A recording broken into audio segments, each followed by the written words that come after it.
euthanasia. So we can start recording. Oh, we've already started recording. Excellent. Right. So when we think about medical ethics, probably the first thing that comes into our head is euthanasia. If I was to say, and if I say to any of the audiences of students or other doctors or any of the audiences that I've spoken to over the years about euthanasia or about medical ethics, what is the first thing that comes into your head? Euthanasia is always the first thing. So you're going to ask me, why have I waited till week 7 of an 8-week course to talk about euthanasia? Well, I hope that you will realize that we can't understand fully the concept of euthanasia until we understand the concept of autonomy, which we spoke about in week 2, about truth telling, which we spoke about in, I don't know, week 4 or something. All of these things impact massively on the concept of euthanasia. So that's why it's taken me to get to week 7 to talk about euthanasia. But it is a topic which is fraught with difficulties from an ethical point of view and from a halachically ethical point of view. The medical ethics issue of euthanasia is changing rapidly. Let me ask you this question. Is there anybody here with us tonight who is over 60? And of course, the answer is yes, we're all over 60, aren't we? Every single one of us, right? I don't think, oh no, maybe not. Vidi Horich is not over 60. Other than that, I think probably more or less everybody is over 60. Now, have a look at this. Have a look at this. Can you see my screen, which says COVID crisis? Can you see that? Right. Well, if you are in Switzerland currently, you are over 60, you will be asked to sign a do not resuscitate form. Now, that means that if you get ill in Switzerland and you have a situation where you have a cardiac arrest, you have a heart attack, where you would normally be resuscitated, not anymore in Switzerland currently, you will be asked when you go into hospital and you're over 60, or if you've got something else wrong with you like heart disease, you will be asked to sign a do not resuscitate form. Now, we know about Switzerland because Switzerland, of course, is the home of Dignitas. We will come to that in due course later on today. But that is something that was in the paper on the 23rd of November this year, just a week ago, that in Switzerland, as of now, if you're over 60, you are going to be asked to sign a do not resuscitate form. Really quite shocking if, like most of us, you are over 60. I want to show you this as well. So be thankful you're not in Switzerland, but perhaps you ought to also be thankful that you're not in New Zealand. New Zealand, this is from the 30th of October, just a month ago. New Zealand has just had a vote to legalize euthanasia. There are various conditions that have to be met. But basically, the law will allow terminally ill people with less than 6 months to live the opportunity to choose assisted dying if it's approved by 2 doctors.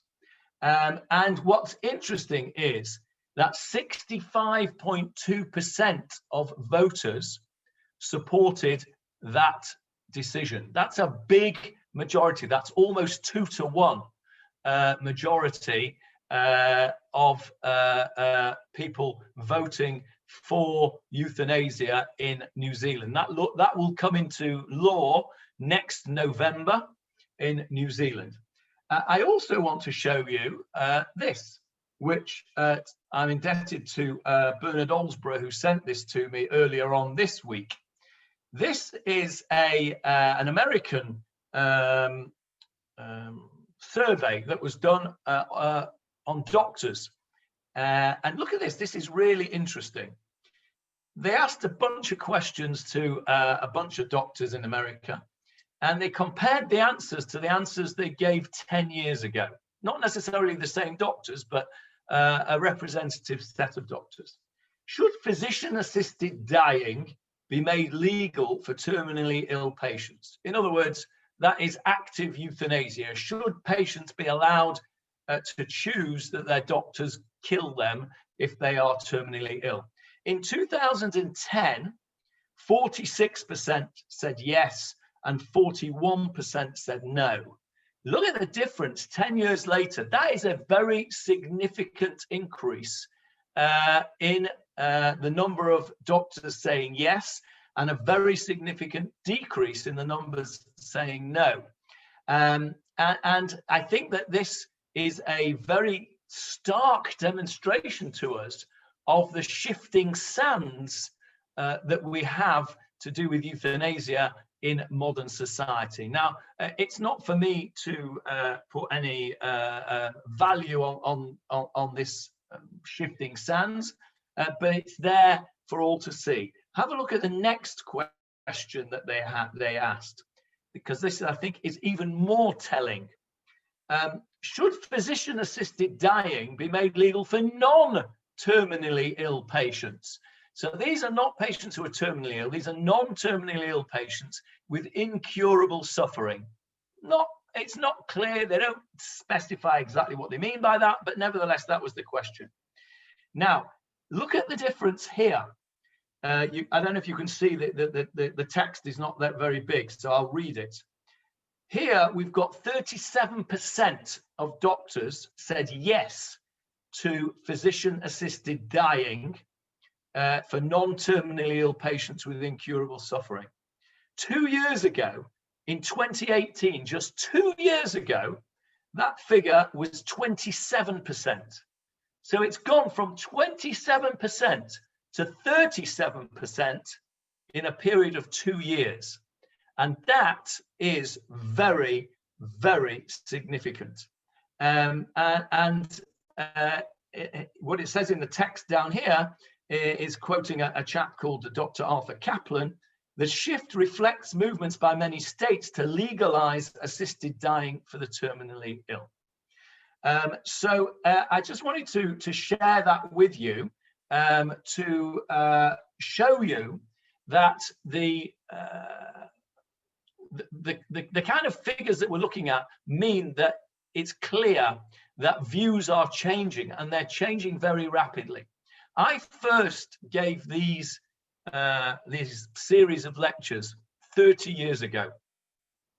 And what's interesting is that around about 7 or 8 years ago, maybe a bit longer, when we moved house, I found my original notes that I'd made from 30 years ago. And it was absolutely fascinating to read those notes. It was a bit difficult to read them because my handwriting is rubbish at the best of times, and it was faded a bit by then. But it was fascinating to see what I'd written 30 years ago compared to the prevailing scenario in society 7 or 8 years ago. And as you can see from those figures I've just shown you, even from that period of time, opinion has shifted very much towards euthanasia being thought to be more acceptable than it was. So what I would like to do now is just to go through a few of the ideas on euthanasia. I'm not going to go through the long document that I sent you. That was for your information. I hope that some of you have had a chance to read it. It doesn't matter if you haven't. It's not going to spoil the evening for you, I hope. But it's a resource for you there. It's in quite some depth, what I sent you about the philosophy and the ethics of euthanasia. So I'm not going to go through that, but what I am going to do is talk about this in sort of summary form. So the first thing is, we've got to decide is, what is death? I mean, that seems a very straightforward question, really. What is death? We will answer that question in great detail in 2 weeks' time in the final session, because the final session is going to be about the brain death / cardiorespiratory death controversy and how that impacts on the halachot, particularly of organ transplantation. So you will see in a couple of weeks' time that death is not a straightforward business. When somebody is alive and when somebody is dead is not as straightforward as you might think. But let's just put that to the side for the moment, and we will take death as being the cessation of life, whatever that means, and we'll go through it in detail in 2 weeks' time. So the word euthanasia comes from the Greek. Eu means pleasant, and the same root of the word as utopia, which means a wonderful world. So eu means pleasant, and thanatos is the Greek word for death. So the word euthanasia means a pleasant death. That's its literal translation. It's described in various places as mercy killing, as a blessed relief, and depending on your stance on euthanasia, you will describe the word in various different ways, because other people will describe it as plain and simple murder. So we need to just have a look at this a bit dispassionately, and have a look from the secular point of view to start with, leaving aside the halachot, because we're going to come to that in detail soon. Let's look at the arguments in favor of euthanasia. So there are powerful arguments on both sides, of course, and people with different beliefs will agree with different parts of the argument. So you can, for example, have a non-religious person, an atheist, who may feel that euthanasia is a bad thing because of the slippery slope argument, that this is just the thin end of the wedge, and if we start with this, then the next thing we know we'll be killing people off like they do in Switzerland at the age of 60. And others on the other side of the argument, people who have religious beliefs of all sorts of religions, may argue that euthanasia should happen because a person should not have to live in agony.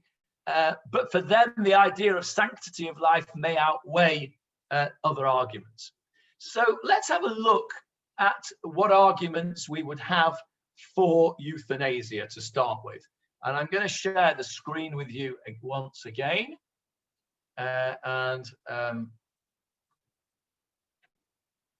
Let's have a look at this. So these are the arguments that some people put forward for euthanasia. First of all, first and foremost, and top of that list of arguments for euthanasia, are all the things that we spoke about in weeks 1 and 2 of this course. The idea of beneficence, the idea of doing good for people, and superimposed on that, the concept of autonomy, or as I've written here, self-determination. So we had a lot of discussion regarding autonomy, and we also understood that not all views are that a human being does have autonomy over his own body, but the prevailing feeling in Western society is that autonomy trumps almost all, if not all. So first and foremost, a human being should have the right to be able to decide when and how they die. It's their body, it's their life. They should be able to determine when that ends. Secondly, in favor of euthanasia would be that there's an element of dignity here. We talked about the idea of dignity when we spoke about confidentiality, when we spoke about truth-telling, when we spoke about beneficence. Euthanasia enables a person to die with dignity and in control of their situation. It is not by coincidence that the name of the most famous euthanasia center in the world in Switzerland is called Dignitas. There is a reason for that, because their whole philosophy is this number 1 and number 2 points here on my screen here, that human beings have the right to determine when they die, and they have the right to die with dignity, hence the name Dignitas. Thirdly, and this is really, if we're honest, part of the first one, death is a private matter, and the state should not interfere with the individual's right to die. We'll come back to the idea of the right to die. I'd like you just to park that expression, the right to die, because I'm going to come back to it very shortly. Now, we start to get to the nitty-gritty here in the point number 4 here. It's expensive to keep people alive when there is no cure for their illness. Euthanasia would release precious resources to treat people who could live. And you're going to say to me, that's shocking. What? We're going to put people to death because it's expensive to keep them alive and we need the resources for somebody else? Well, may I remind you of the headline that I showed you 10 minutes ago of what the scenario is in Switzerland today, that you will be asked, if you're over 60, to sign a not for resuscitation order. This is exactly the scenario that is going on in Switzerland. Why do they want you to sign a non-resuscitation order if you're over 60 or if you've got a heart condition or some other kind of illness? Because they will say that this will release precious resources to treat other people who could live longer than you. And I refer you back to week, I don't know what it was now, 5, was it? The triage of scarce resources. We spent a whole session speaking about who gets the ventilator. You'll remember we had the doctor with the children, we had the drug addict, single parent family, we had etc. etc. We had a lot of discussion about that, and this is exactly one of the arguments that's put forward for euthanasia. It's not a very palatable argument, but you can see that people now are thinking the unthinkable and are saying the unsayable, and I refer you back to that headline. Now, number 5 here, family and friends would be spared the pain of seeing their loved ones suffer a long drawn out death. And of course, that is a powerful argument. I refer you to the various cases that you'll be familiar with.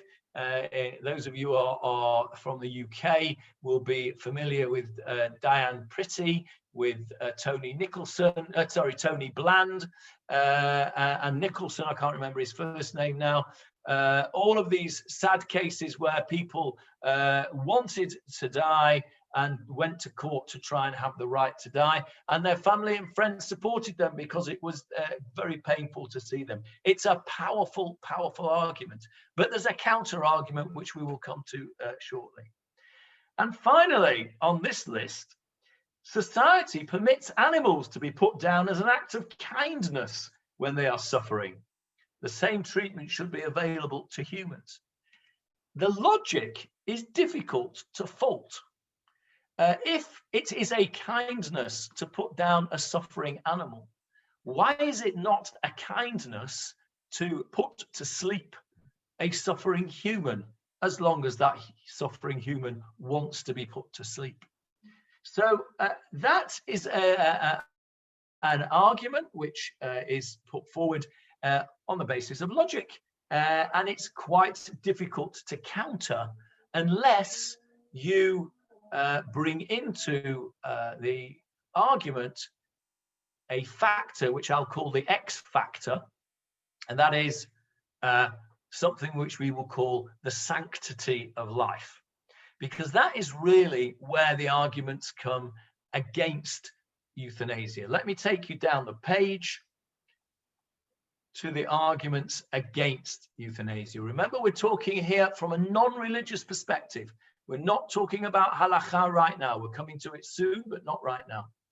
So the anti-euthanasia arguments, absent a religious side, are as follows. Euthanasia would weaken society's respect for the value and importance of human life. It's difficult to argue against that when you see those figures that I showed you, that people at the business end, doctors themselves involved in healthcare, are moving so rapidly towards a scenario where they support physician-assisted suicide. It's very difficult to argue that this is not the case, that society's respect for the value and importance of human life has not been weakened in the last 20, 30, 40, 50, 10 years. I think it would be very hard to argue that that had not already happened. Those societies where euthanasia is allowed, I think I sent out, or I think Avril sent out a list of the various laws in the various different places earlier on today, so you can have a look at that.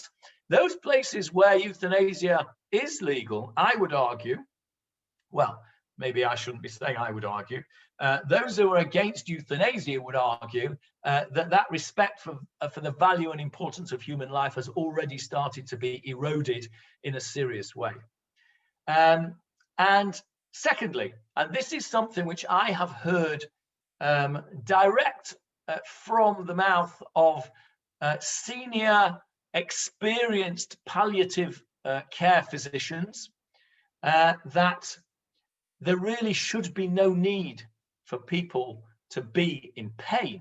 That's not to say that their life is not miserable, because people who are locked into bodies that don't work might not be in pain, but they might still feel that they have a miserable existence. But in terms of pain, the palliative care physicians today, the high level of palliative care available to people today should drastically reduce and hopefully remove the need for people to be in pain. And therefore, euthanasia as a last resort shouldn't be needed to be called upon. And the counter argument is, of course, that if euthanasia is available, it would lead to worse care for the terminally ill, because it becomes very easy to press the button, syringe the syringe, and hey presto, you no longer have to care for that terminally ill patient. I remember a scenario when I was a very junior doctor. I think it was my very first job in 1982. So we're going back, what's that, a long time, 38 years ago. I remember on a Friday afternoon going on a ward round with a consultant, and we had a number of patients who were long-term patients in this ward, one of whom was an elderly lady who sat there rocking back and forth holding her teddy bear. And I remember being told by the consultant that he wanted that bed empty by Monday morning. Now, being rather naive and wet behind the ears in my first job, I actually didn't know what he meant. It had to be explained to me by one of the more senior nurses on the ward at the time what actually he meant. And even then, there were people that were saying that terminally ill care should be dealt with by emptying a bed, as it were. And this leads us to the next one. It would leave too much power in the hands of doctors. We are not God, and we shouldn't be playing God. And therefore, this is too much power in the hands of doctors. and it can damage the trust between the patient and the doctor. And that's a very important point. If you are a patient and you think that your doctor has got an agenda, and that agenda involves euthanasia for you, and you don't want to be euthanized, thank you very much, then the trust could very easily be eroded. And this leads us to the next one. Remember, I spoke to you about a minute or two ago about the right to die, that patients have the right to die for those who believe that euthanasia is a positive thing. And I asked you to park that expression. So some people may feel pressured to request euthanasia by family, friends, or doctors, even when it isn't what they really want. And that makes the right to die turn into not just the right to die, but the need to die, or the pressure to die. So in other words, imagine a scenario whereby a terminally ill patient, or maybe even not a terminally ill patient, somebody who is living with long-term illness and is cared for round the clock, maybe in a nursing home or maybe in their own home with 24-hour care, and all the expenses that involves, and they are seeing their own money diminishing, and then when all that's gone, they see their children paying for their care, and they can see that them being alive is causing a massive financial burden as well as a physical burden on those around them. If euthanasia is available, there is a very significant psychological, financial, and physical burden, and therefore the right to die can become the obligation to die. And that is a very, very powerful argument which needs to be borne in mind.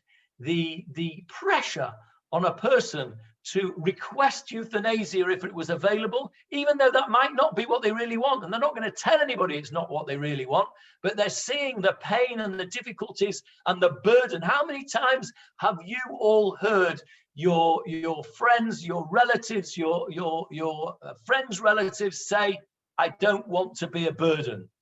We've all heard that. "I don't want to be a burden on my family." Well, imagine that you were a burden, and imagine there was a way out of that burden.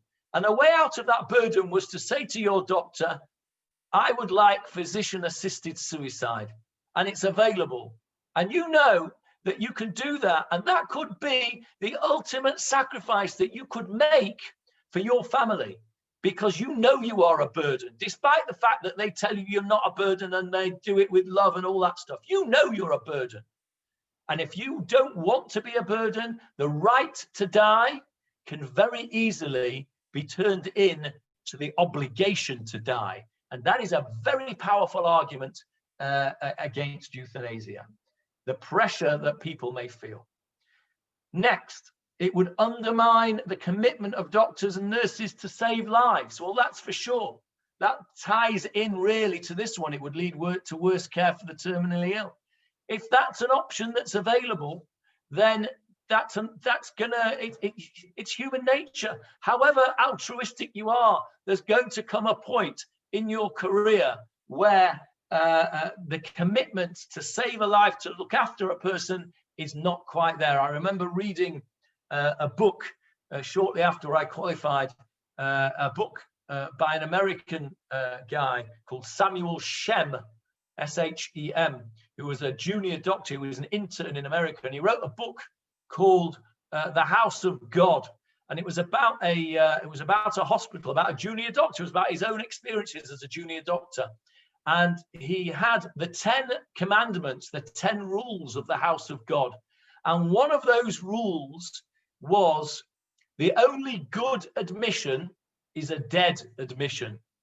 And what he meant by that was that sometimes he was so knackered when he was on call for 48 hours at a time that when he got a call from the emergency room that another patient had come in for him to see, On his way down to the emergency room, trudging along on his eyelids, he was hoping against hope that by the time he got there, the patient was dead and he wouldn't have to do anything with them. And it sounds shocking to you, but let me tell you, I've been there. I've been that knackered junior doctor, having worked 100 and odd hours on the trot. And it's very hard to maintain your commitment. And if there's an option, well, then it's not that difficult to understand that that option might be taken in certain circumstances. Next thing, it would discourage the search for new cures and treatments for the terminally ill. If you can press the button and get rid of them, why do you need to spend all your work trying to get them better? Just do it. And then, of course, we see miracles, don't we? Some people do unexpectedly recover. If we've euthanized them, then it's too late. Now, this is a very important one. We are all encouraged these days to write living wills, to give advance directives, to say what we would like to happen to us when we are elderly and infirm. And if we get to a point where we can't make those decisions known to people at that time, so we write what's called an advance directive. But you know, the world looks in a very different place when you are 90. So when you're 60, it looks a very different place when you're 60 than from when you're 20. So if you write your advance directive when you're 60, that might not reflect your wishes when you're 90. But of course, you might not be able to tell anybody by then because it's too late. So advance directives are not the panacea that those who put them forward claim to be. And of course, finally, and this is something we mentioned earlier on, voluntary euthanasia could be the first step on a slippery slope that leads to involuntary euthanasia, where those who are undesirable or seen as a problem could be killed. And of course, we don't need to go into that in detail. That's where the Nazis took us. Eugenics and getting rid of undesirable people, to mention people who are subhuman. We don't need to go into any more detail about that. So there are powerful arguments on the secular side, both for and against euthanasia. And we will struggle as human beings to weigh up those arguments, because they are powerful arguments on both sides. There are those who feel very strongly on one side and those who feel very strongly on the other side. But we need guidance. I believe that we need guidance. And so where do we get guidance from? Well, we are a Jewish people, and our Jewish people's guidance comes from our Torah, from our sages. And it's to that we must look for a guidance on how to behave in this scenario. So what I want to do now is, having set the scene in the non-religious aspect, the secular Western approach to euthanasia, and having shown you how the sands of opinion are shifting quite considerably in one direction, inexorably, if you ask me. I want to go through now a few of the halachic principles which help us make decisions in this situation.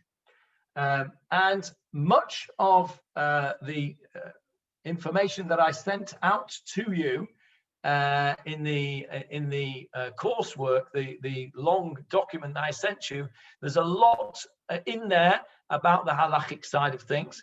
And again, I'm not going to go through that in great detail. I'm just going to give you the outline of it, and then we can discuss it a bit later together and see what questions come up. So the first thing we need to what's this say? Charlie Sipmanoff has written to everyone: the average age of the population in New Zealand in 2016 was 37.1. Now that's an interesting statistic. Let's just talk about that for a second. The younger the population, the higher the likelihood that they are going to be in favor of euthanasia, for two reasons, of course. There is a direct correlation. Number one, they don't think it's going to happen to them because, you know, they're only young. And when you're young, you think you're indestructible. You don't ever even think you're mortal. You're never going to die, never mind get to a stage of euthanasia. And secondly, when you are young, you see the gap between where you are and where those old folk that you are voting to be euthanized or to allow euthanasia on is a huge gap. So it's interesting that Charlie has put that up for everybody to see, because there is a direct correlation between the average age of a population and the attitude towards euthanasia. That's an interesting comment. Thank you for that, Charlie. So where was I? I was in the halacha. Okay. So the first thing we need to do is to understand that there is a distinction in halacha between passive and active matters. So, in other words, in halachic terms, there is something called a ma'aseh yadayim, something that you do with your hands, an act that you do with your hands. We would call it something active. So you're actually doing an act. And then there is another concept of shev va'al ta'aseh. Shev, sit, va'al ta'aseh, and don't do anything. In other words, sit passively. And this distinction between passive and active matters applies to euthanasia in a very strong way in terms of halacha. So we must understand the distinction between active and passive euthanasia. Now, what do we mean by active euthanasia? Well, we've just said this is a ma'aseh yadayim. Active euthanasia is something which you do with your hands to bring about euthanasia. So, for example, the clearest example of active euthanasia is the case of Dr. David Moore that we spoke about right at the beginning of this course. You'll remember Dr. David Moore was a man who bragged to a journalist that he had ended numerous people's lives by giving them large doses of morphine. He was prosecuted for murder, and his defense was that that wasn't really what he meant. What he meant was that he had shortened people's lives, but that wasn't his intention. His intention when he gave the injection was to relieve their pain. Now, if we take a scenario where there is intention, so we spoke about this in detail as well. We spoke about the idea of kavanah, the intention, the mens rea of the act. And that's why, again, we couldn't talk about euthanasia until we talked about the other things previously. So the act of giving an injection, which is intended to shorten somebody's life, that is an act which is bringing about euthanasia. That is active euthanasia. Another active euthanasia would be to actively switch off a machine that was keeping a patient alive. So let's say a ventilator. That ventilator is on and it's ventilating the patient. If you go to the wall and press the switch and switch it off, then you have done an act which will cause that patient to die. And that is active euthanasia. Now, in halacha, that is murder. Quite straightforward, that is murder. And there is no halachic opinion in the Orthodox world, in the whole range of orthodoxy, which allows active euthanasia. So that's fairly easy to deal with. Active euthanasia is forbidden. Now, we had a discussion tonight, my family and I, around the supper table, you might think that this is a bit of a funny conversation to have around the supper table, but this is what we were talking about. My son said to me, well, what about, what's physician-assisted suicide then? So I said, well, physician-assisted suicide is where exactly what it says on the tin. The doctor assists a suicide. The doctor enables the patient to commit suicide by giving them the means to do so. So he said to me, well, what about if you buy them a ticket to Dignitas? You buy them a ticket to Switzerland, a plane ticket to Switzerland. Is that physician-assisted suicide? And I said, no, that's not, because not everybody who goes to Switzerland is going to Dignitas. He said, well, okay, well, what if you take them there in the car? I said, well, no, you haven't actually killed them. They may change their mind. He said, well, what if you wheel them in to the room? You're assisting that suicide. And I said, no, you're still not actually assisting the suicide, because until the act is done that shortens their life, they can still change their mind, and it might not happen, and you won't have done anything. There is no crime on wheeling a person through a door. But then, once you actually do the act, which shortens their life, that at that point, when you do the act, that is called active euthanasia, and al pi halacha, that is forbidden l'chol hadayot, according to every opinion. So in some ways, that's quite easy, because there isn't any wiggle room there at all, or so you might think. We'll come back to the wiggle room in a minute. So active euthanasia is murder, according to halacha. What about passive euthanasia? Now, what do I mean by passive euthanasia? So, as I said to you before, in halacha, passivity is called shev va'al ta'aseh, sit and do nothing. So, a person who requires a certain treatment to keep them alive, if you don't do anything and you don't give them that treatment, then they will die. So, have you enabled their death? Well, yes, you have. Have you done an act to enable their death? No, you haven't. You've done an omission. You have done shev va'al ta'aseh. You've sat there and done nothing. For example, a patient who requires, let me think of a good example. A patient who requires a certain drug, let's say an adrenaline type drug, to keep his blood pressure up. A person is got a very low blood pressure because they are desperately ill. They may have sepsis or something, whatever it is that's lowering their blood pressure, and they need what's called inotropic support. They need something to boost the heart to keep that going.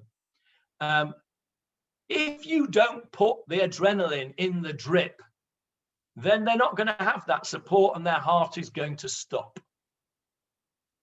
If you do put the adrenaline in, then it might work, and their heart may keep going for a bit longer. It may be a bit longer, it may be a lot longer. But if you do nothing, then that heart is going to stop. So the question is, al pi halacha, are you obliged at that point to do the act of putting that drug in, or are you allowed to do passive euthanasia by failing to give them the drug that they require to keep them alive? That is the dilemma of passive euthanasia. Another example would be nutrition and hydration. A person cannot live without nutrition and without hydration. So if you have a patient who is paralyzed and cannot feed themselves or give themselves water, and they are reliant on you to do that for them, if you do shev va'al ta'aseh, if you sit there and do nothing, then they will die. They will die of malnutrition, or they will die of dehydration. Now, have you murdered that patient? Have you done active euthanasia? No, you haven't. You haven't done an act with your hands which has killed them. but you have done passive euthanasia because you have failed to supply them with what they need to keep them alive. So you can see the distinction between passive euthanasia and active euthanasia. Now, when it comes to halakha, it's not so straightforward with passive euthanasia as it was with active euthanasia. A ma'aseh yadayim, an act which shortens somebody's life, is not permitted. We've said that. But sometimes there is a position to not do something which would keep a person alive. And there are many halachic sources to support this position. And the most famous and the strongest support for this position, not in every case, but in certain cases, are the halachot of a goses. Now, a goses is a halachic term for somebody who is in the last throes of their life. They have started the dying process. Now, you will see in the document that I sent out, the course material, that on 3 occasions, I have written the same sentence in bold, underlined. And that sentence is, let's see if I can find it on here. That sentence is, we have to ask ourselves, are we prolonging life or are we prolonging death? Are we extending somebody's life or are we prolonging their death? And this is the question that we have to ask ourselves. And this is what the halachot of goses tell us. Leave aside for a moment the definition of what it means to start the dying process. We'll perhaps get to that shortly. But if a person is halachically a goses, now certain opinion is that is within 3 days of death. How you know that? You can actually only know that retrospectively. I've been caught out a few times where I've said to families, you know, the end is very close, and I've been caught out and they've lasted a few weeks, and you look a bit silly, but that can happen. But generally speaking, when you believe that the person has entered the last process, they are in the process of dying, the halachot of a goses is that you are not even allowed to touch them. You're not allowed to move them. You're not allowed to do anything to them. And the reason for that, the reasoning behind that, is that doing anything like that may stop the soul from leaving. So, for example, the halacha speaks about a situation where you have a person who is in the process of dying, and outside the window there's a wood chopper. And that wood chopper is making all sorts of a noise and preventing the soul from departing. However that works, we don't know, but that's what the halacha says. This is the scenario it paints. The wood chopper is chopping wood, and the noise is preventing the soul from leaving. So the halacha says, then you must stop the wood chopper from chopping, because you're not allowed to prolong a person's death. A person has to be allowed to die when they have started the dying process. And this is the skill and the difficult question that we must ask ourselves when we are faced with a patient at this end of their life, is, has the dying process begun? And what do we mean by that? And if the dying process has begun, then do we have a right, an obligation, permission to slow down that dying process? So the halachot of a goses tells us that we must not slow down the dying process. We must allow the dying process to take its course and to take its normal events. So whilst we have to extend life, and we quote the pasuk Kol neshama ta'elilya ta'elilya, every soul, and the rabbis say don't read neshama but neshima, every breath, and we believe that every breath of life is infinite. On the other hand, once the dying process has begun, we have no right to slow down that dying process. So this is a difficulty, and often we can't know that until afterwards, and that's the tragedy of it. But if we are aware of that, and if our medical skills and our diagnostic skills and our experience tells us that this person has begun the dying process, then we are not obliged to do heroics. And that's another distinction that we must talk about now. We have, I mentioned to you before, two scenarios. One is putting in drugs to get the heart beating artificially, as it were, inotropes. And the other example I gave you was nutrition, food and water. And I chose those two examples deliberately because nutrition is not a heroic. One is not allowed to withdraw or not allowed to not give food and nutrition to a patient, even a dying patient.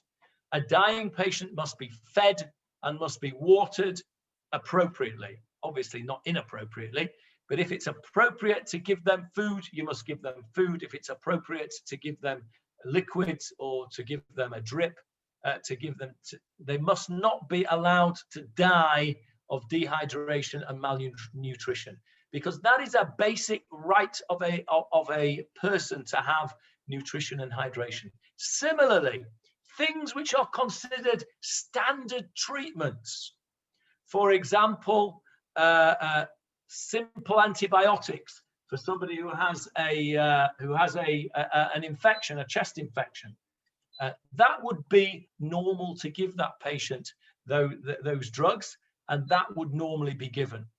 However, a person whose heart stops, do you have to go jumping in with the crash team, jumping on top of them and breaking their ribs and doing cardiopulmonary resuscitation? No, you don't do the heroics. The dying process has begun. And in that scenario, when the dying process has begun, then we don't jump in with the heroics. So there is definitely a position to say that in certain circumstances, passive euthanasia can be halachically acceptable. So, for example, not resuscitating, as we've said. For example, not putting somebody on a ventilator in the first place. I will tell you a very personal story. When my father, Zichrono Livracha, was in his last minutes and hours, he was struggling to breathe. He'd suffered a heart problem and he was struggling to breathe. And we put him in, he was in high dependency care. He had an oxygen mask on. And it was distressing him. And he was clawing the mask off. He wanted to take it off because it was distressing him. Now, that was causing him distress. I knew, and the doctors knew, and everybody knew that he was in the process of dying. And if that was causing him distress, then we did not need to force him to have that mask on.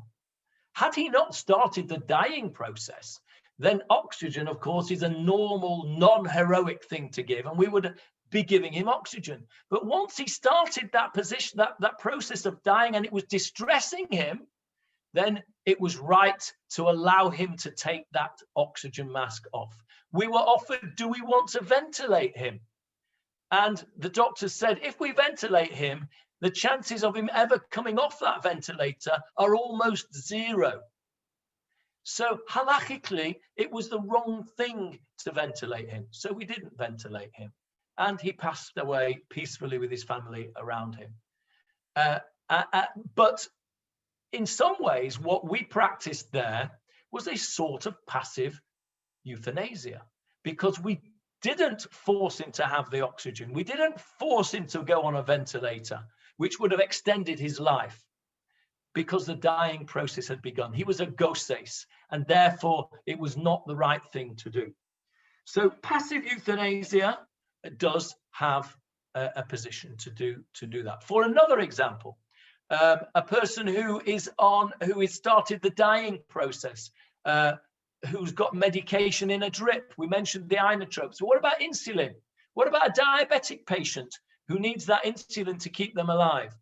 If they've started the dying process, then what you can't do is to give them an overdose of insulin to finish them off, because that's a Maaseh Yadayim, that's active euthanasia.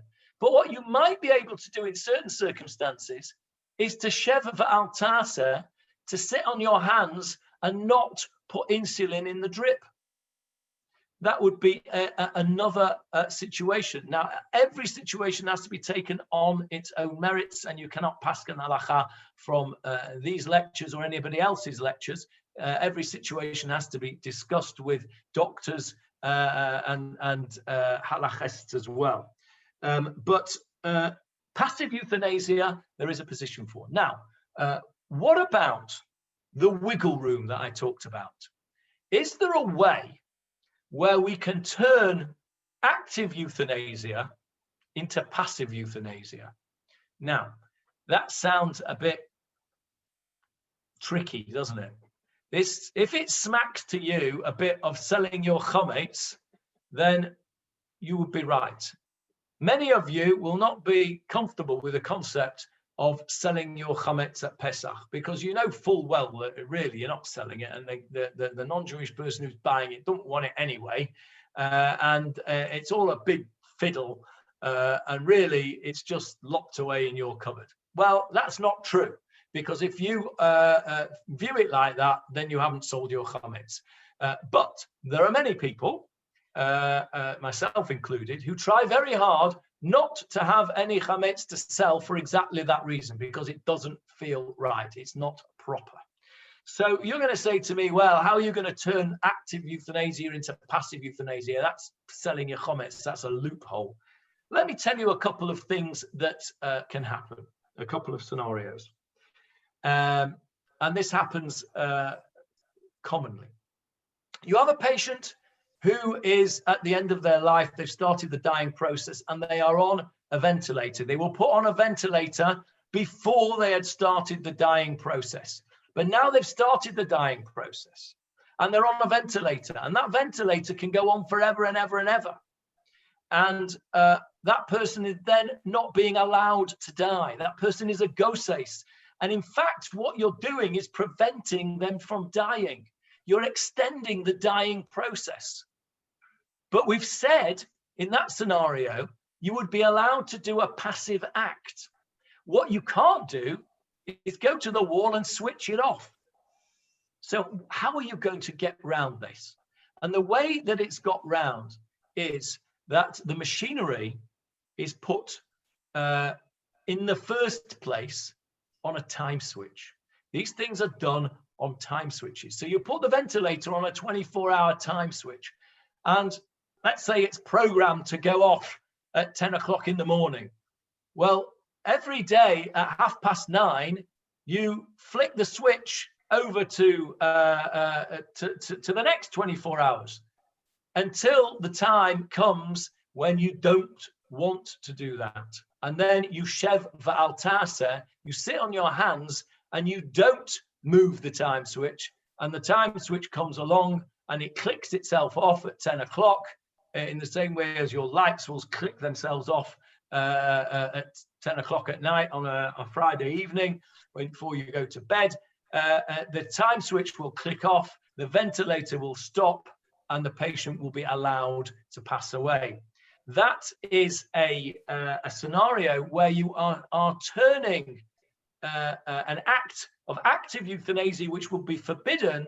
You are making it into a passive euthanasia, which is not only permitted, but would be considered to be a positive act, because you are allowing the process of death to take place. Many people will look at that and say, come on, who are you trying to kid? That's just the same thing. But it's not, because we've spoken about before, we had on the screen before, the things for and against euthanasia. These are things which make us think carefully about the sanctity of life and about how important life is. We're not just willy-nilly going to the wall and switching the machine off. We're thinking about how we can do this without ourselves having to do it, because we're torn between this idea of the sanctity of life and the infinity of life, and yet we're also obliged not to prolong the idea of the concept of dying. So we can turn the idea of active euthanasia into a passive euthanasia. Battery operated machinery is another way that it's done. I think in some of the hospitals in Israel, they have ventilators which have, like, car batteries on them, which will last for a few days. And so, before they run out, you'll plug it in and charge it like you would with your car. And then when you don't want to charge it anymore, you don't. And so again, that's a passive act. So batteries, time switch. And the other thing is, you would put limited quantities of drugs in the drip. So you would continue to put your insulin or whatever it is, your inotropes or your whatever it is that you're putting in your medication, so that when the next dose is due, if you have reached that position where you wish to allow the patient to go through the dying process peacefully, then you do shev v'altasa, you sit on your hands and you do nothing, and you don't put the next dose up, and then you have then actively done nothing, but you have passively allowed the person to pass into the next world. So that's a whistle stop, literally a whistle stop tour through the very basic halachot. I want to give you the opportunity to discuss a few things amongst yourselves. Now, I sent you out a number of cases. These are real cases with real names. So you will be, some of you will be familiar with some of them. So I would like you to, I'm going to break you out into groups, have a chat about those or anything else you want to talk about with euthanasia. And then we'll come back in about 10 or 15 minutes only. And then I will ask for questions and discussions, and we will together explore this, because this is the kind of topic which really lends itself to people expressing their views and seeing how we fit that in with modern societal views and with the halakha. So I'm going to split you up now. You can discuss whatever you like to do with this subject. The cases that I've given you are just pegs to hang the ideas on. Don't feel obliged for that at all. So we are our usual 40-odd people. Can we query what I suspect is a typo in the laws in different countries? Yeah, when we come back, Charlie, we'll have a look at that. Johnny, yes, Jonathan. I'm a bit distressed by this, seriously. If you don't want to go into the chat room, do you have to, or what? Not at all. Not at all. What you do, if you don't want to go in the chat room, all you need to do is not click on join. You'll be asked to join. Okay. All you need to do is to not click. Each week there are some people that don't want to do that, and that's absolutely fine. But will it come back? Will I come back into it afterwards when it's You'll just stay where you are. You won't go anywhere. Fine. Okay. So here we go. Those of you who want to discuss it, now is your opportunity to do that.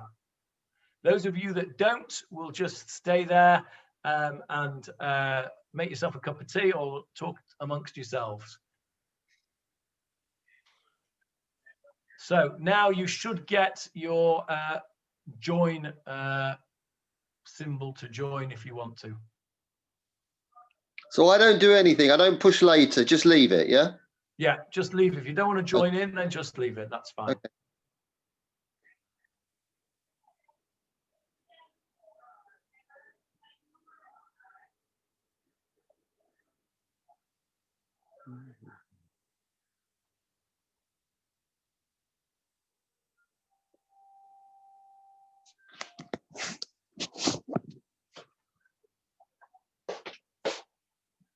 Very interesting, very interesting. And I said to him, I said, I'll put it good one, yeah. I said, I don't want to do any chat room. He said, fine.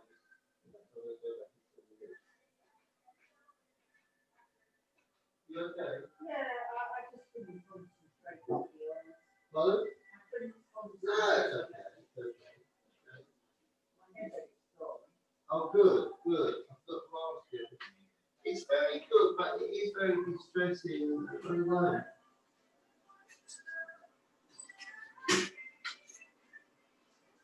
Let me, That you know, apparently, once you show signs of dying, you know, it's funny because you're sort of sensitive, you're taught really often that you've got to do a long life.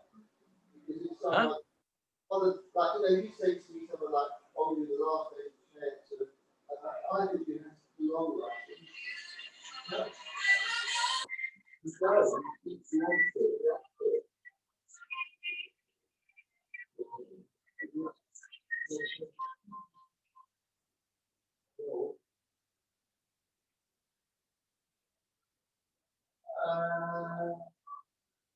Is it?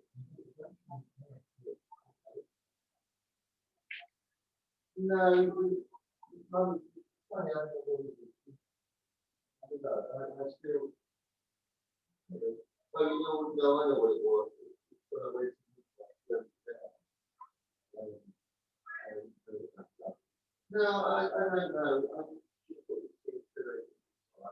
I thought originally, because I told you about the glass, but it's not.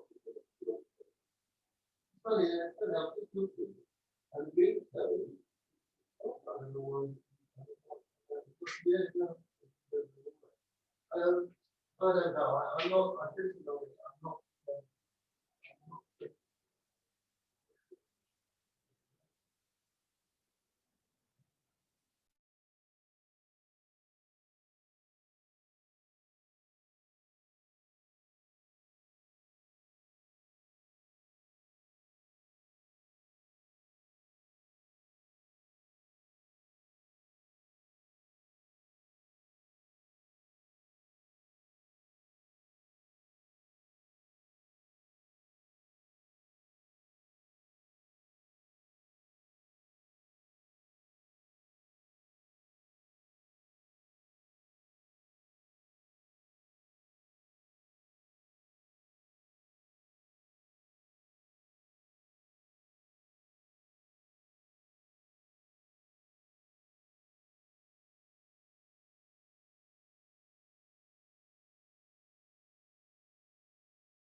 Okay, people are starting to come back out of their rooms now. I went to a few rooms and heard a few very interesting discussions there.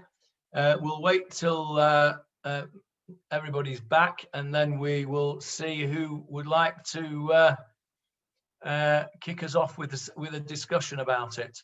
We're still waiting for quite a few people to come back yet, so we'll just hang on a few minutes.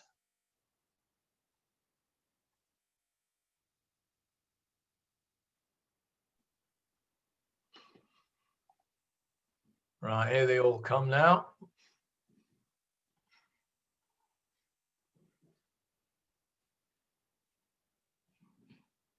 Right, I think everybody is back from the rooms. Right, so just to summarize, by the way, of course, we've been going about an hour and 25 minutes.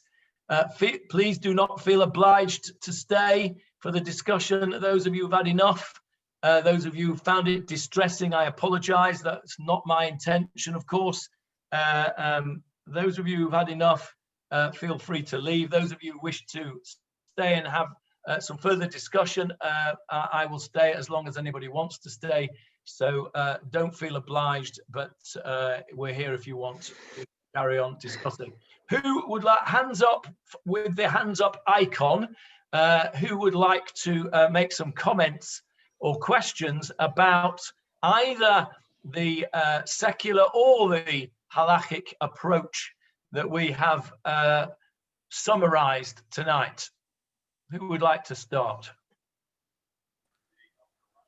Johnny? Yes, who am I speaking to now? Jonathan. Yes, Jonathan. I can't see you. Where are you? I am here somewhere. There's no picture on my little iPad of myself. So anyway, doesn't really matter. But I can hear you fine. Go ahead. But I thought that the idea was that you were supposed to prolong life and not shorten it. And I thought that in any event, whatever happened, you shouldn't give up because you don't know what's going to happen in 24 hours or 48 hours. I thought that was the idea. Okay, so you are not wrong, of course. There is. Oh, Hillary, that. Yeah, I'll tell her. You're not wrong in that there is certainly a concept in Jewish thought and philosophy that we are made b'tselem Elokim, in the image of God. We have breathed into us by God a part of God. God is infinite, and therefore, if we have a part of God in us, then we must also be infinite, because you can't split infinity. You can split infinitives, but you can't split infinity. So each of us has that spark of infinity, and therefore it is incumbent upon us to be precious about every single breath of life. As I quoted before, there's a pasuk which we say, Kol haneshama ta'aleliyah, every soul sings praise to God. And there's a play on words. The rabbis say, don't say Kol haneshama ta'aleliyah, every soul praises God, but you say Kol haneshima, which means every breath is a praise of God. And from there they learn that we should try and prolong life to the very last second. So you're absolutely right, Jonathan. There is that concept in Jewish law, but it's not so straightforward, because there is a tension and a counterbalance, and that is that you are also, and this comes from the laws of Goses, you are also enjoined not to prolong death, not to prevent death from happening when death is about to happen, when that is the natural process. Nobody lives forever, and there comes a point where a person's life must come to an end. Now, as I said to you earlier on, the difficulty is knowing when you have crossed the line from extending a life to prolonging death. And that is where the skill comes in. I remember, and I've quoted Professor Abraham on many occasions in the last 7 weeks. Professor Abraham, my Rebbe in these matters, I remember him saying, when we had this discussion many, many years ago with young junior doctors, of which I was one at the time, that he said that even he then at that time was a senior specialist and a senior rabbi. Even he found it difficult to know when we were at that point, and often you didn't know it until afterwards. So you're right, Jonathan, you do have to prolong life, but there comes a point, and if you are aware that you've reached that point, then you have to step back and shev v'al ta'aseh, and stop doing the things that you were doing.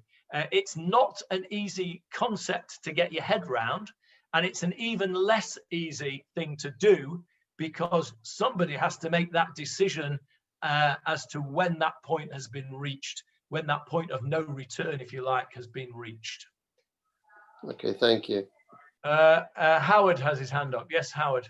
Well, I just want to say, in this era of decision makers following the science seems to give way very quickly to what's really an art.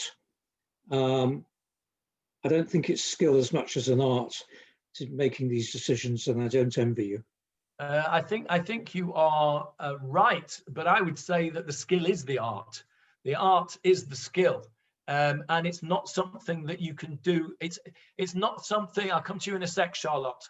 It's not something that you can do as a junior doctor. I can tell you, you don't have that experience. You know, I remember my father used to say, you can't buy experience. And he's absolutely right. In this kind of thing, it's the senior doctors, those that have been there, those that have seen it all, those that know the signs. They're the ones that have to make those decisions. And the juniors, as I was back in the day then, have to look very carefully and have to listen carefully and have to learn from these people. I had in my career, I was so fortunate. I had very, very wonderful rabbis. I had very wonderful medical teachers. There's one particular consultant that comes to my mind.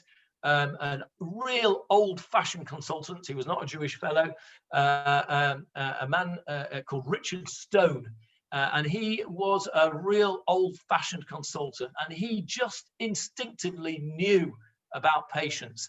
And I learned so much from him just by watching him. The stuff you can learn in books and the stuff you can't learn in books, and you can only learn this kind of stuff from being on the ground. You're absolutely right, Howard. It is an art. And the skill is in practicing that art and in learning from those around you who've been there, who've done it, who've made the mistakes, and hopefully will teach you not to make the mistakes. Let's go to Charlotte. When does a living will come into play? Okay, so a living will, it has some difficulties in halacha. Depending on what goes in the living will, because what a living will is basically is another way of putting it is an advance directive, some people call it, and that is that when you are of sound mind, you write down very clearly what you want to happen to you when you are no longer able to express your opinions. So, for example, you may write that if I become infirm, I do not want to go to a nursing home. I want to be nursed in my own home. I have set aside funds for that, and it is my preference that care will be brought to my home rather than me going into a nursing home, or vice versa, whatever that may be. So your living will means that you are expressing your wishes for a time when you can't give your own opinion. So that's straightforward. What you can't do in a living will is ask somebody to do something which is illegal, or something, if you're a halachically observant Jew, you can't ask them to do something which is halachically unacceptable. So, for example, you can't put in a living will that if I get to the stage where I am no longer able to feed myself, then I want a doctor to inject me with cyanide so that I die straight away. You can't put that in the living will because it's illegal and it's against the halacha. So a living will is very, very important. An advance directive is very important, and I would certainly recommend that everybody does that. But it's limited in what it can do. It can't ask people to do things which are illegal, and it can't force people to do things which are halachically unacceptable to them, because your ethics cannot override somebody else's ethics. So if your doctor is religious, he won't do anything even though you've asked for it.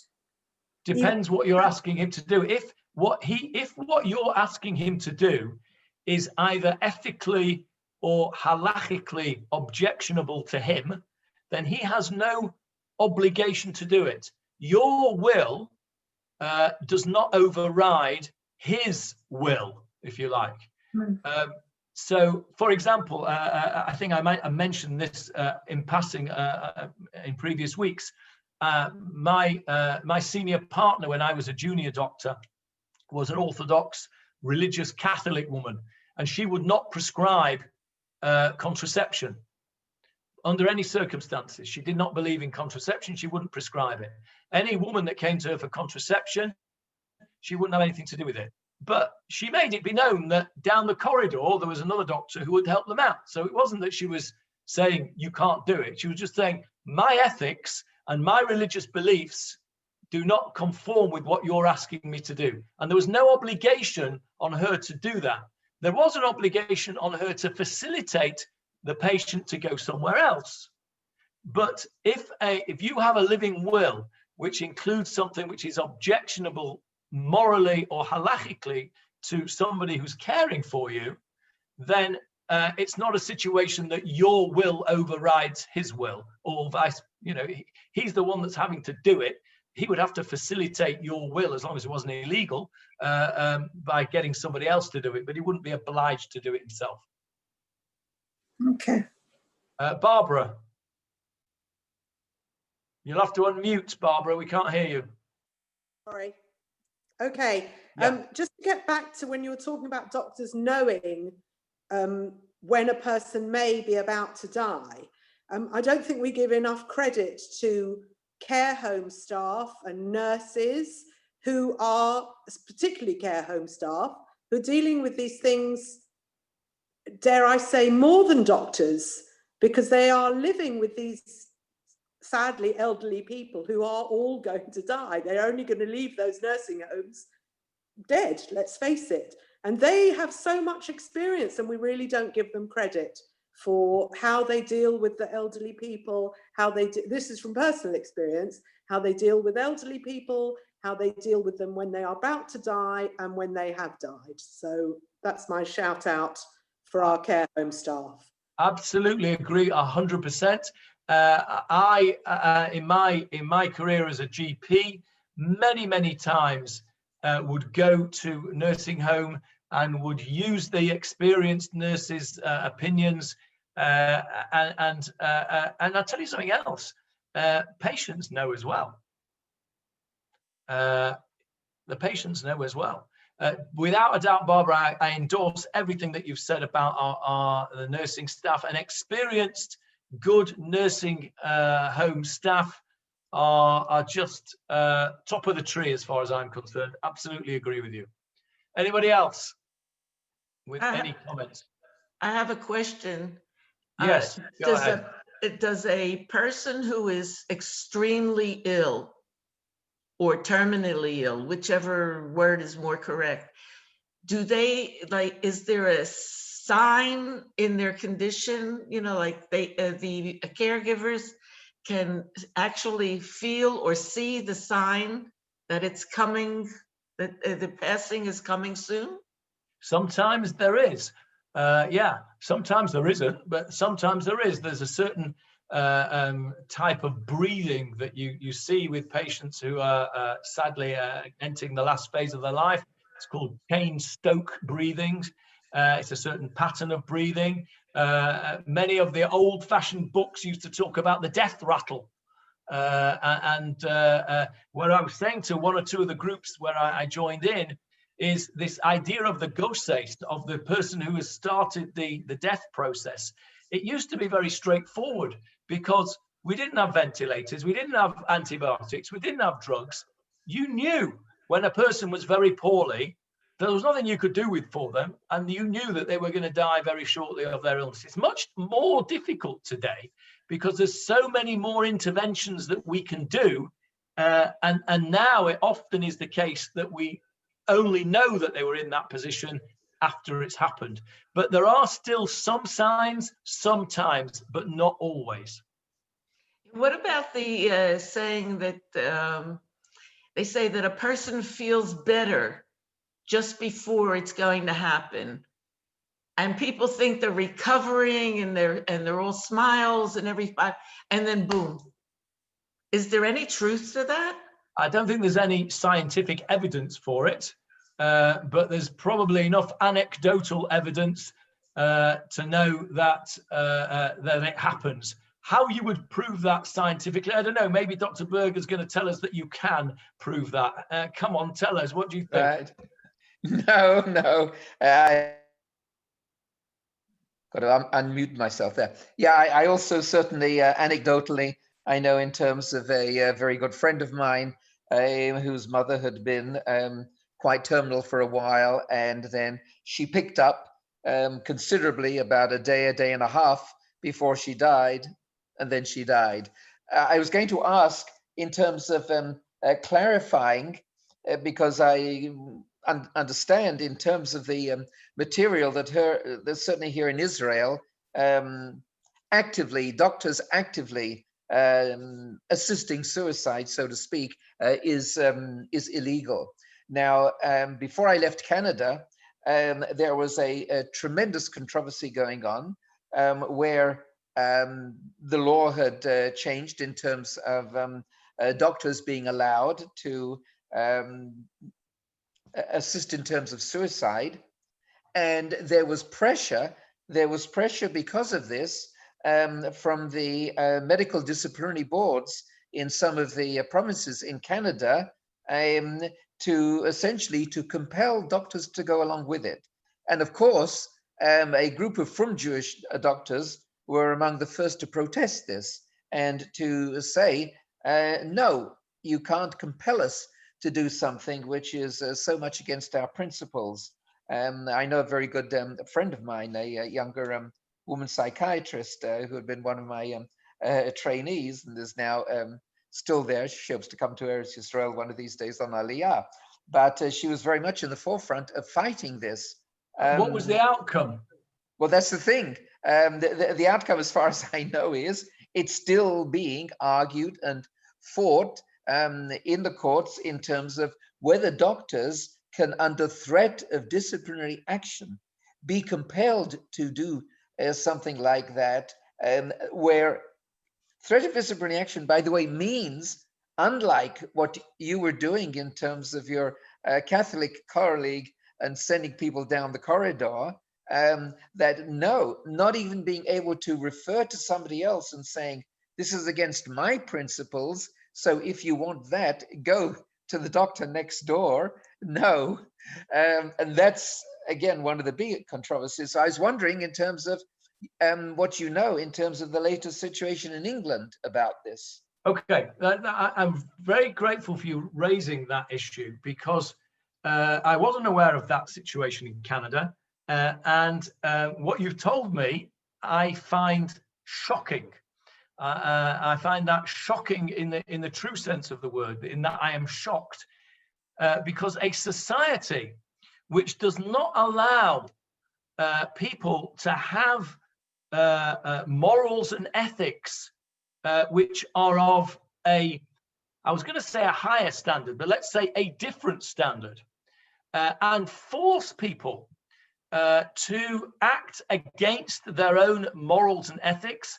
A society that does that is a society, in my humble opinion, on the way to ruin, because it is, if you talk about a slippery slope, then that is dictatorial in the extreme. there can be no, in my opinion, there can be no forcing of somebody to do something which is morally and ethically repugnant to them.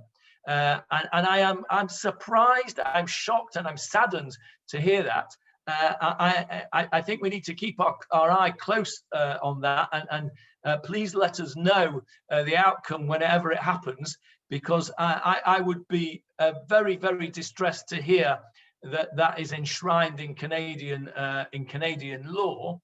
But in terms of the English law, there is no, you cannot be compelled to do anything. You can't be compelled to do an abortion if it's against your principles. You cannot be compelled to prescribe contraception, and you certainly can't be compelled to get involved in this kind of thing. Active euthanasia is still illegal in the UK. Physician-assisted suicide is not yet permitted. It will be in due course, because you've seen the figures that I showed you from the United States, and inevitably the whole of the Western world will eventually follow suit.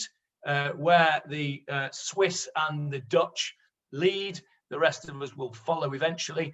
But I would certainly hope that the ability to be a conscientious objector, if you like, would remain. And the fact that that is potentially at risk in a place like Canada, to me, is shocking and distressing. Somebody else had their hand up before. Yes, just carry on. Just, you wanted to come back on that? Just very briefly, in terms of what you were saying, because you mentioned briefly Holland, briefly the Dutch, that quite a few years ago at the meeting of the American Psychiatric annual meeting, we had a Dutch doctor who spoke up and said that you people, so to speak, you North Americans, whatever you might think in terms of what goes on in Holland, I can tell you that people are being allowed to have assisted suicide, etc., with very, very weak grounds indeed. The controls, and this was already a few years ago, quite a few years ago, the controls are minimal. He was talking about Holland? Yes. Yeah. He was Dutch, and he was talking about Holland and saying that in terms of North Americans thinking that Holland, who already has that provision, they were one of the first to do that, that it is well controlled and only under very restricted circumstances. Not at all. It's being taken, it's being done very lightly and very easily. He was obviously very unhappy with it. I'm gonna offer Diane Yeshurun to come in, because she sent a thing saying that she doesn't think that's true. Where are you, Diane? Where are you? I can't see you. There you are, Diane. Unmute yourself, Diane. Yeah, there hi. Wait, I cannot show myself. Okay, you don't have to show us, but we have to hear you. Wait. Go ahead. That's really, I really get very upset when hearing this, because that's absolutely not true. When someone wants a euthanasia in Holland, it's under very strict regulations. Three doctors need to approve, and go along and see that the person is really in need of euthanasia. It's not done lightly at all. And, so I can't believe what I'm hearing right now. Okay, so we've got a different view there. Okay, I mean, I'm not going to be a referee on this, but it's clear that there's a difference of experiences there. There's no doubt that there is meant to be careful consideration and careful, what's the word I'm looking for, protocols to follow. Whether everybody always follows the protocols, I wouldn't like to say. I suspect that there are some who do and some who don't. No, I'm sure, but you have to. The moment you don't keep to the protocol, then you're doing something illegal, and the people themselves don't want that. Sometimes people. Let me just explain to you what I meant by that. In the UK, there are careful protocols that you have to follow before you are allowed to do an abortion. Nobody follows them. Everybody signs the form that says that there is a risk to the patient. But And that's absolutely not the case. I'm not suggesting that that goes on in Holland. What I'm saying to you is, just because protocols exist doesn't mean that everybody sticks to them. Okay, but I do know that in Holland the protocols are very strict. Well, I can tell you, in terms of an experienced doctor from Holland coming to a conference in the United States and saying, no, it absolutely does happen. Well, this again, I worked there until 2 years ago, and I know that it was always very strict. I mean, okay, I'm gonna intervene there, because otherwise we're just gonna go back and forth and not really gain anything. We've got two different views there. Vivian's waving at me, then I'll come to Howard because he's waiting patiently. Vivian first. Thanks. I'm just looking at the great information you sent on the law and euthanasia in different countries. Can I query something, please, under Israel? Yes. Which currently reads, the Israeli penal law forbids causing the death of another and specifically forbids shortening the life of another. Active euthanasia is forbidden by both Israeli law and Jewish law. And this is then my query. It currently reads, active euthanasia is permitted by Jewish law, but has been accepted in some cases under Israeli law. Should that be passive euthanasia is permitted by Jewish law? Yes, I think it should. I think it should. Yeah, I think that should be passive. Yes, I think that should be passive. I need to go back and look carefully at where I pulled that from, because it was a copy and paste. So it wasn't that I wrote it out and didn't think of it. It was a copy and paste. So it looks to me like you're right, Viv. But I need to just go back and read it in its context from where I pulled it. I only pulled that out this morning, so I haven't got. I'll go back and have a look. But on the face of it, I think you're right. That doesn't make sense, does it? Okay. When you send out your recording, will you? Yeah. I will. Yeah, I'll comment on that. But I think you're right. I think that must be passive. It doesn't make sense at all otherwise. Yeah. Thank you for pointing that out. Yes, Howard. I've got a comment and then a question. About 25 years ago, I read a very dark novel by Ian McEwan about a man who hated his best friend and sedated him and pushed him in a wheelchair and took him abroad to a euthanasia clinic, I suppose. And I can't remember what the result was, but the name of the book was Amsterdam. And the question is, can my living wife's preference override the do not resuscitate provisions of my living will? Okay, so the scenario is this.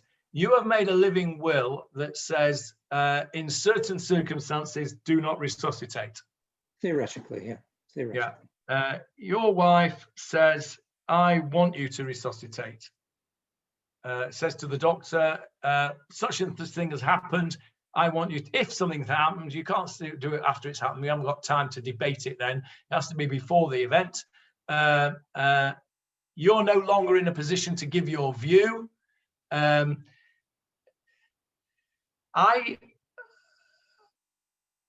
don't, in law, no, your view takes precedence. In halakha, your view may not necessarily take precedence if your view is against the halakha. So in other words, if you had said, I want not to be resuscitated if I have a cardiac arrest and I'm otherwise completely fit and healthy, I'm not sure that that's halachically acceptable, because that is against the halakha of Nishmartem et ma'odet nafshotechem. You have to look after yourself. I know you're not talking about that situation, but in that scenario, I'm giving you a hypothetical scenario where it's possible that your wife's wishes would override yours halachically, not legally, but halachically. And that is if your wishes are halachically incorrect, because there is a concept in halakha that you cannot appoint a shaliach to do an aveira for you. I cannot appoint you to go and do an aveira for me. So you cannot appoint somebody to do an Aveira for you. And if it's an Aveira to not resuscitate you in that scenario, then I think her wishes could override yours. But I think that would be a very, very, narrow situation. On the whole, the answer would be no. Okay, I think we're done. Unless anybody's got anything else burning to talk about, we've managed another 2 hours and we've still got 30 people with us, so we must be doing something right. I will invite you all by link to listen to Ravi Doe and Shai Abramson next Tuesday, together with a few other exciting programs that Techelet will be putting on in the pre-Hanukkah period. But if medical ethics is your only thing, then I will see you again in 2 weeks' time, please God, to finish off. And the last week we will be talking about brain death versus cardiorespiratory death, and how that impacts on the concept of organ donation, both in secular ethics and in halacha. So I shall bid you a very good evening and look forward to seeing you then.